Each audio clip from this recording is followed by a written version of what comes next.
جس شخص کو اللہ نے قرآن جیسی دولت دی ہو اور پھر بھی کبھی اس کے دل میں یہ خیال آئے کہ اللہ نے کسی اور بندے کو مجھ سے بڑی نعمت دی ہے، تو یاد رکھو اس نے قرآن کی ناقدری کی۔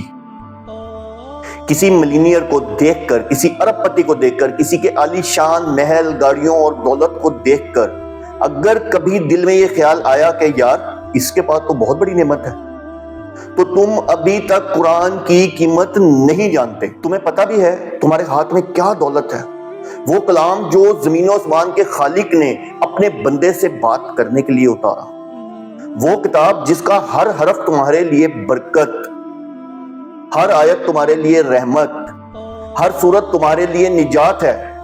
دیکھیں، سمجھنا بھی لازم ہے، قرآن صرف پڑھنا نہیں ہے، اسے دل سے محسوس کرنا ہے، سمجھنا اور اپنی زندگی میں لانا ہی اصل دولت ہے۔ دنیا کی ساری دولت مل کر بھی قرآن کے ایک حرف کی قیمت تک نہیں پہنچ سکتی۔ اس لیے جب کبھی تمہارا دل دنیا کی چمک دیکھ کر ہلنے لگے، اپنی سانس روک کر دل پر ہاتھ رکھ کر یہ سوچ لینا، میرے رب نے مجھے قرآن دیا ہے اور میں اسے سمجھ کر اپنی زندگی میں لا رہا ہوں۔ میں تو دنیا کا امیر ترین انسان ہوں۔